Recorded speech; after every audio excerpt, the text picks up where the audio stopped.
is A to Z with Mark Zinno, part of Locked On Sports Atlanta, and it starts now.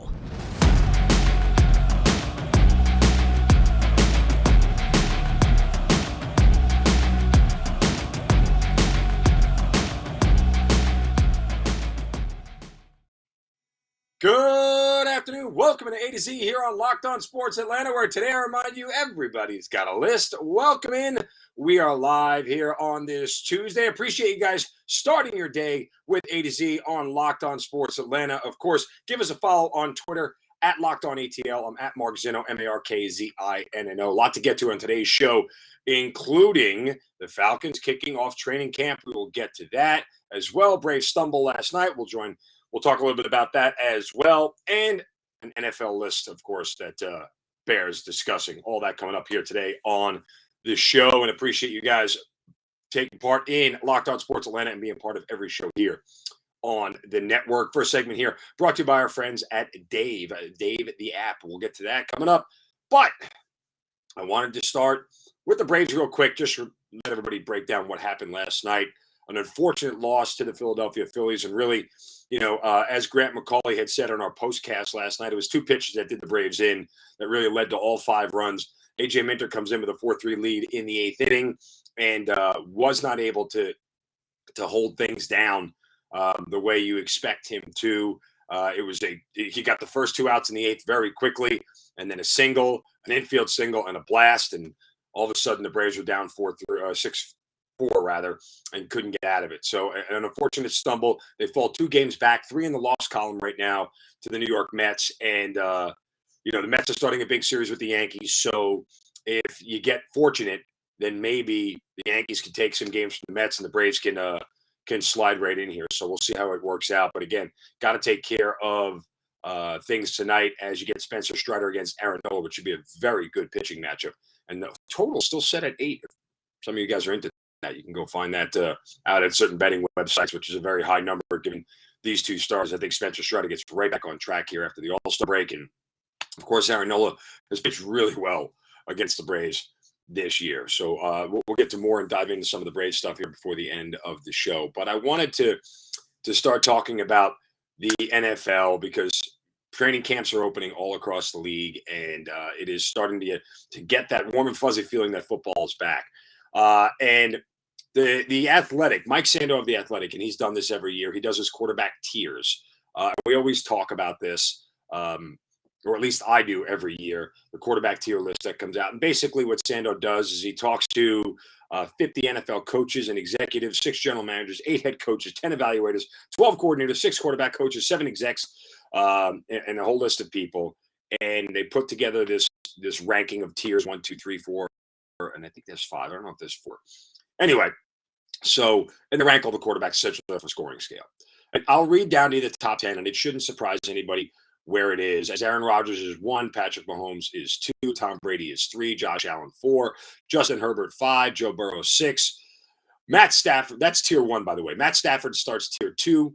He's 7, and you get Russell Wilson at 8, Deshaun Watson at 9, Lamar Jackson at 10, and Dak Prescott at 11, Derek Carr at 12, and Kyler Murray at 13. And I think that Matt Ryan at 14, and that finishes out tier 2.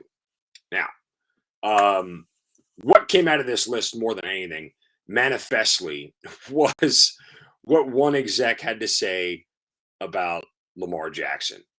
And oh, by the way, I'll get to where Marcus Mariota was in a second because it's, more kind of disrespect. But first, a word from our friends at Dave. We've all been in that position where we're struggling for cash, right? Where we are just need a little extra money in our pocket to do something, whether it's, put extra gas in our car, buy a gift for somebody. That's where Dave can help. If you're living paycheck to paycheck or struggling to make ends meet, it can be really stressful when unexpected expenses come up. So now Dave can help get you out of the pinch when you really, really need it. Hindsight's 2020. You can't change the past, but what would you do if you could get a little more cash in your pocket? You can do that now with Dave. Dave's a banking app that can help you get up to $500 instantly with extra cash, more money for your tank, for your bills, wedding gift, whatever it may be. Finally tackle those expenses that have been stressing you out on any hangups. No interest, no credit check needed. Millions of people have already downloaded the Dave app to get the financial relief they need with extra cash. Download the Dave app from the App Store now. That's DAVE. Sign up for extra cash and get $500 instantly. For terms and conditions, go to dave.com/legal. Instant transfer fees apply. Banking provided by Evolve, member FDIC. That is Dave. Okay. Marcus Mariota was 31 of 32 quarterbacks in the league. Only Sam Darnold was behind him, which again I think is a little bit flawed, but I'm not here for Marcus Mariota at this point. I'm actually enjoying the fact that the expectations are so low. I think it's really good for Mariota and company. But one NFL exec had to say this about Lamar Jackson, and I want to read it to you. And it's really funny. I want to get the exact quote, and I'll paraphrase it if I can't find it here briefly. But basically, their quote was, I don't care. Hold on, I'll find it. Now I got it. I apologize. Should have been better prepared. I don't give a bleep if he wins league MVP 12 times. I don't think he'll ever be a 1 as a QB, a tier 1 quarterback. That's a little bit egregious, if you ask me. And I'm not sure, where the Lamar Jackson hate is still stemming from. I've been critical of Lamar Jackson as a passer. And passing is the most critical part of being a quarterback, but I don't necessarily think for 1 second the statement of I don't care how many MVPs he has, he's never going to be a 1 actually holds up. I mean, that's just ridiculous. At some point in time, you've got to concede something that he's doing is working, and he's being successful at quarterback, and that's enough for his team to win games. And I think that's super important. But if you're not going to concede that, then we're just throwing useless arrows at the guy for no reason. I'll say this again too about this list. I'm not sure where the Joe Burrow. I feel like the Joe Burrow love is a little bit over the top at this point. And I feel kind of the same way about Justin Herbert. Like Burrow, you can at least argue because he took his team to a Super Bowl, there's room there. Justin Herbert's never even gotten his team to the playoffs yet. And do you want this list to be a measure of just his pure quarterbacking skills in a vacuum or the entire thing? Right? Because people out there who talk about quarterback wins are in a stat, that's fine if you want to play that, but then you have to play that every single time. Because if QB wins aren't a stat, then Joe Burrow doesn't need to be where he is, comparatively speaking, because he statistically doesn't have the resume. We're doing that, see, and that's where it's conflicting, because QB wins aren't a thing. That's true for Justin Herbert, so we could put him in the top 5. But QB wins are a thing because Justin Herbert won and got his team to a Super Bowl that now he is also in the top 6. Like, that doesn't rub with me. That doesn't make any sense. So if it's just about the quarterback skills in a vacuum, I don't believe Burrow is the 6th best quarterback in the league. I think it's prisoner of the moment stuff. We're talking about pure quarterback skills. He's not that high. Herbert is, talent-wise, yeah, Herbert is. And I get it, Burrow was a number 1 overall pick, but that has nothing to do with where he is right now as a quarterback in this league. I mean, you have to take into account the entire situation. And that's kind of what bothers me about some of this stuff when you put these lists together, is that they're all over the place.